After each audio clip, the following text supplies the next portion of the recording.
எழுப்புதல் எக்கால சத்தத்திற்கு முன் எத்திக்கும் ஏற்படும் நிகழ்வு. எண்ணில்லா ஜனம் இயேசுவோடு சேரும் நகர்வு. குருட்டாட்டம் மாறி குருசை நோக்கும் பதிவு. குழந்தை வாலிபரென கூட்டமாய் எழும்பும் காலம். மப்பும் மந்தாரமான நாளுக்கு முன் மங்கி எரிபவனையும் மாத்தி புலம்பாய் மாற்றும் காலம். எழுப்புதலை விரும்புபவன் அடிமைத்தனங்களை அடிமைப்படுத்தி விடுவான். ஆவியின் அனலை பெற்றிருப்பான். இயேசுவை இயேசுவுக்காக மட்டுமே நேசிப்பான். இயன்றவரை அல்ல, இறுதி மூச்சு வரை இயேசுவுக்காய் உழைப்பான். சுயத்தை சாகடிப்பான்.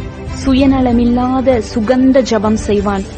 ஏவாளால் துண்டிக்கப்பட்ட உறவு ஏனோக்கிடம் எப்படியோ தொடரப்பட்டதே, அது எழுப்புதல். அலங்கம் இடிபட்டது என்றவுடன் அடுத்த அலங்கம் கட்ட நினைவு வந்ததே, அது எழுப்புதல். நியாயப்பிரமாண புஸ்தகத்தை வாசிக்க நாங்கள் பாவம் செய்தோம் என்று மனம் கசந்தார்களே, அது எழுப்புதல். பாதி ராத்திரியில் பரபரப்பாய் பஸ்காவை புசித்து பல லட்சம் பரமனை நம்பி வெளியேறியதே, அது எழுப்புதல். ராஜாவின் கட்டளை நான் என்ன செய்ய முடியும் என்றில்லாமல் செத்தாலும் சாகிறேன் என்று சொல்ல துணிவு வந்ததே, அது எழுப்புதல். சமுக்காலத்திற்குள் இருப்பவன் கொம்பனாய் இருக்கட்டும், கூடார ஆணியும் சுத்தியும் போதும் கொன்று விடுவேன் என்று எண்ணிய எண்ணம் எழுப்புதல். நேச அக்கினியினால் எரியும் எங்களை சூளை அக்கினி எரிக்க முடியாது என்று தீர்மானம் எழுப்புதல். பாகுபாடின்றி பலரை கொன்றவன் பார்வையடைந்த பின் நல்ல போராட்டத்திற்காக பலவற்றை குப்பையாய் எண்ணினானே, அந்த நினைவை எழுப்புதல். பூமி அதிர்ச்சி, பொருளாதார வீழ்ச்சி, கொள்ளை நோய், மரண வாசனை எல்லாரும் செய்தியாய் பார்க்க உனக்கு மட்டும் உறங்க முடியாமல் பாரம் வருகிறதா? உன்னை அறியாமல் கண்ணீர் சொரிகிறதா? எழுப்புதலா?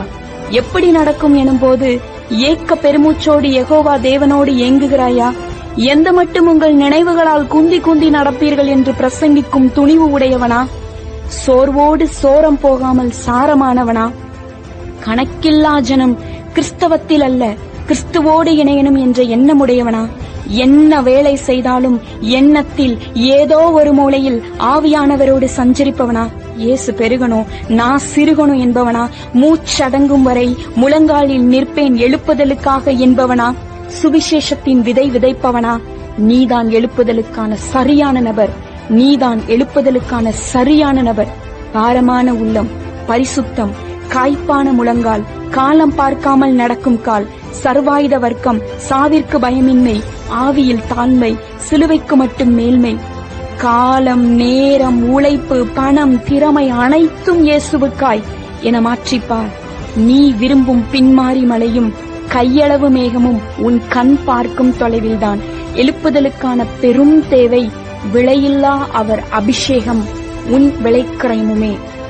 விலையில்லா அவர் அபிஷேகமும் உன் விளைக்கிரயமுமே.